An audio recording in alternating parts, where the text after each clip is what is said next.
Hola, buenas tardes a todos, bienvenidos una vez más al análisis de los mercados y como siempre empezamos mirando los índices y os recuerdo que para operar en este tipo de mercados el que no tenga un exchange en el que está haciendo operaciones y quiera tener uno que está bastante bien y es de los más reconocidos, tenéis ahí un link de XTB para operar en este tipo de mercados.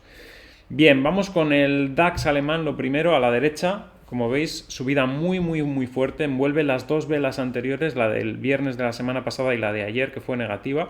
Ya comentábamos la posibilidad de que esta semana tuviésemos rebotes porque estábamos descontando todo lo más negativo posible. Decíamos también que era muy improbable perder los mínimos porque lo único que faltaba por descontar en el precio era que hubiese guerra de verdad.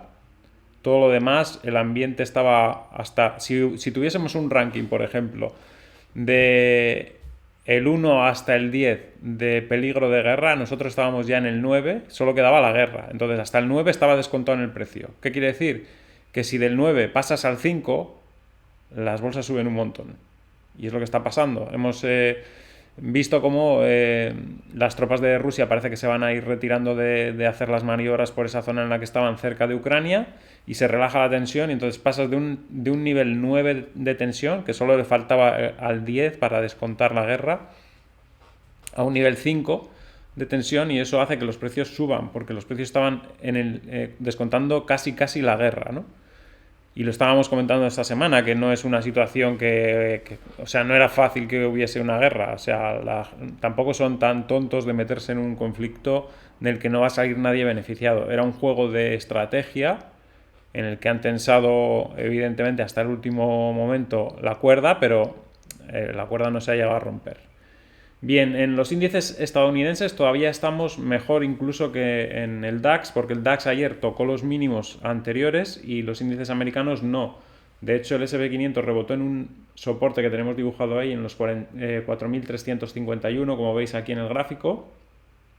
Y el Dow Jones también ha rebotado por encima y da la sensación de que tienen opción de ir cerca de los máximos históricos. Si se empieza a calmar un poquito la situación, podemos acercarnos a los máximos, a pesar de la inflación. La gente se cree que con la inflación los mercados van a bajar.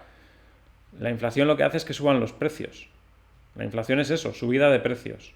Subida de precios de todo. Las acciones también tienen que subir de precio porque la valoración es una y si en lo que lo estás valorando, que es en dólares, se deprecia, pues el precio tiene que subir para compensar la pérdida de poder adquisitivo del dólar. Por lo tanto, la inflación también va a hacer que las bolsas sigan subiendo también en precio. Que en precio no quiere decir que suban las empresas en valor, porque el valor depende de lo que puedas comprar con ese dinero. Si una empresa vale 10.000 millones y dentro de un año la inflación es del 10% y sigue valiendo 10.000 millones, quiere decir que se ha depreciado en valor un 10%. Entonces tendrá que valer 110.000 para conservar el mismo valor, con lo cual los precios tienen que subir un 10%. Esa inflación va a hacer que los precios de las acciones también suban. Así que estamos en esa situación. Bien, vamos a ver lo que está haciendo Bitcoin. Bueno, Bitcoin está haciendo lo que estaba haciendo estos días. No se ha visto muy perturbado por esa última caída de las bolsas. De hecho, fijaros qué lejos estaba de los mínimos comparado con las bolsas. El DAX estaba en los mínimos que marcó estos días. El SP500 y el Dow Jones habían bajado a una zona cercana a los mínimos y el Bitcoin estaba muy arriba haciendo este hombro, cabeza, hombro invertido y da la sensación de que le queda muy poquito para romper la línea clavicular.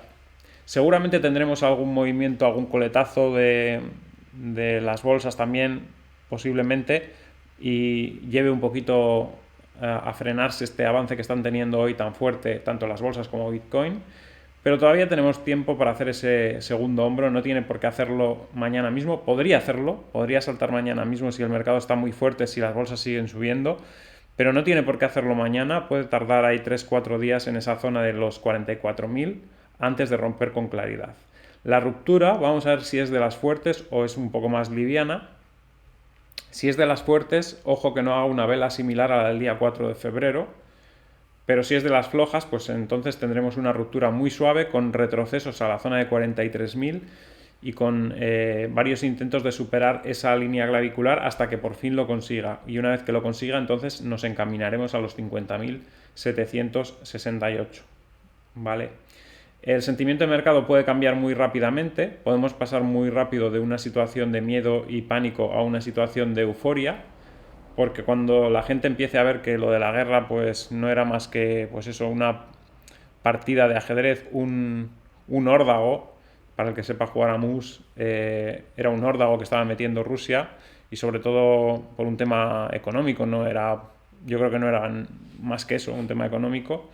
Y al final, pues ya veis que ha quedado en nada y así suelen ser las cosas, ¿no? Normalmente, que se lleva la tensión hasta el máximo para presionar, evidentemente, para presionar y tomar decisiones y llegar a acuerdos favorables, pero una vez que has conseguido más o menos lo que querías o no lo has conseguido porque la otra parte te ha visto que estabas metiendo un órdago, pues te retiras, como ocurre ahora, ¿no? Entonces, vamos a ver si esto calma suficiente los ánimos. Seguramente tendremos ahora los ojos centrados en el tema de inflación y en tema de la Reserva Federal, a ver qué es lo que dicen sobre los tipos de interés, etcétera. Se girarán la atención hasta este asunto.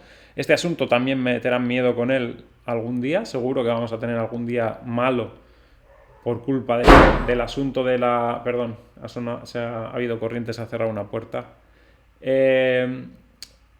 Decía que por el tema de la inflación y por el tema de la Reserva Federal tendremos seguramente algún día con caídas fuertes y, y bueno, nosotros simplemente tenemos que intentar aprovechar esas caídas para tomar posiciones. El que no haya tomado posiciones ya o el que le toque acumular, pues que aproveche alguna de esas caídas que seguramente habrá para volver a acumular. Así que esa es la situación en el Bitcoin y volvemos con los mercados tradicionales, siguiendo con el petróleo, que es otro de los activos fuertemente alcistas, aunque hoy le toca corregir, como veis.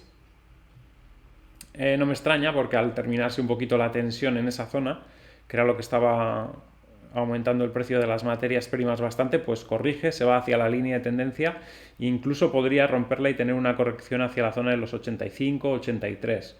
Eso sería un buen precio para volver a tomar posiciones en esa zona, pero bueno, ya iremos vigilando poco a poco y de momento hay que tener paciencia porque ni siquiera ha roto la tendencia alcista. Bajistas no nos pondríamos con el petróleo porque puede que no baje, pero pensamos que sí que lo podría hacer. El oro baja otra vez hasta 1846, se había ido hasta la resistencia de 1874, ya decíamos que era una subida fuera un poco de tono para lo que es el oro y seguramente volverá a la zona de 1807-1824, que creemos que es la zona en la que más estable se encuentra el oro. En el caso de la plata, también se ha chocado contra la resistencia de la línea de tendencia y retrocede. Puede volver a esa línea de tendencia los próximos días, pero le vemos difícil, por lo menos en el corto plazo, que la rompa. En el medio plazo igual sí, pero en el corto plazo difícil. El platino, intentando superar esa zona de los 1038, no lo consigue, lleva varias semanas en esa zona. Cuando consiga salir de ahí seguramente irá hacia los 1087, pero le está costando bastante. Y por último vamos con las divisas. Bien, tenemos aquí el dólar australiano contra el dólar estadounidense. Si recordáis, dibujábamos esa línea de tendencia bajista ayer, esta última. Voy a quitar el resto porque el resto ya se me han quedado obsoletas y de vez en cuando ya sabéis que hay que limpiar. Esto tengo muchas líneas aquí, eliminamos todas, menos la última, que es la que teníamos ayer, esta. Pusimos esta línea ayer, dijimos que cuando rompiese, que no íbamos a comprar, que mejor en el pullback, y fijaros, ha hecho pullback, no ha llegado a tocar, si esperas a que toque, te quedas fuera en este caso. Esta zona de por aquí suele ser buena zona también, pero en este caso yo creo que seguramente viendo esta vela bajista, la gente espera a comprar aquí y no entra. O sea que era una operación que podía haber sido, pero no llegó a tocar justo el punto, ¿no? Pero ese era... Lo que quiero hacer notar es que esa era la forma de actuar. Era la ruptura primera no, la siguiente, el pullback sí. Lo que pasa es que en esta ocasión no ha llegado a tocar. Dólar estadounidense contra dólar canadiense. Bueno, aquí cuando cruzó esta línea era una venta. Aquí cuando prácticamente ha tocado esta zona también era zona de venta. No ha llegado a tocar, pero por los pelos. Y aquí lo mismo, si apuras a que esperes a que toque, pues no puedes entrar en la operación.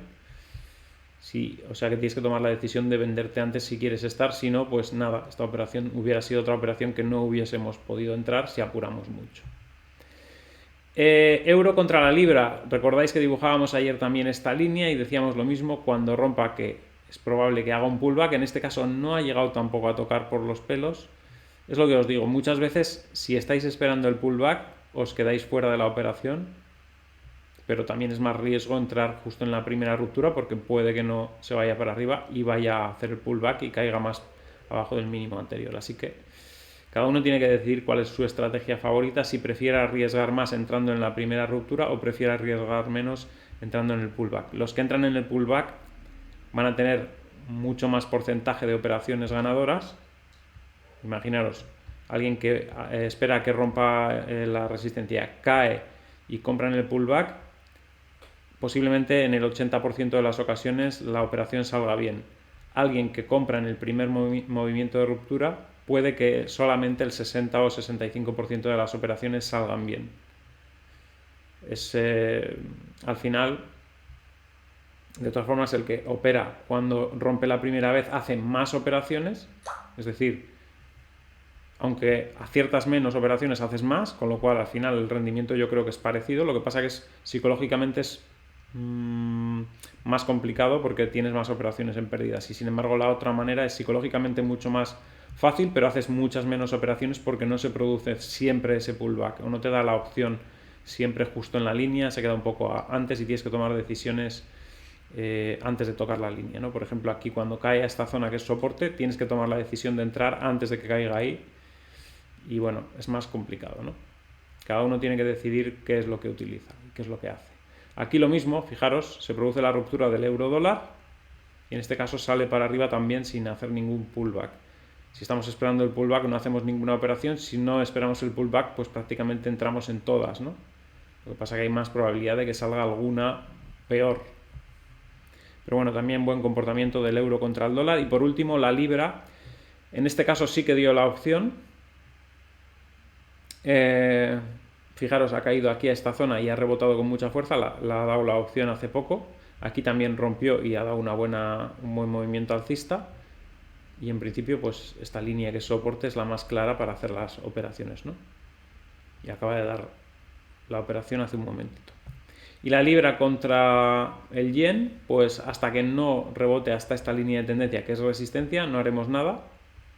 Y simplemente esperamos a que se empiece a definir un poco el gráfico. Aquí tenemos ya una incipiente línea que puede ser interesante para el futuro, porque cuando la rompa seguramente caerá, pero yo creo que primero tiene que ir hacia arriba, hacia esta línea, y ahí sería un punto de venta y luego esperar a ver si cae y rompe esta línea, con lo cual tendríamos un rally bajista interesante.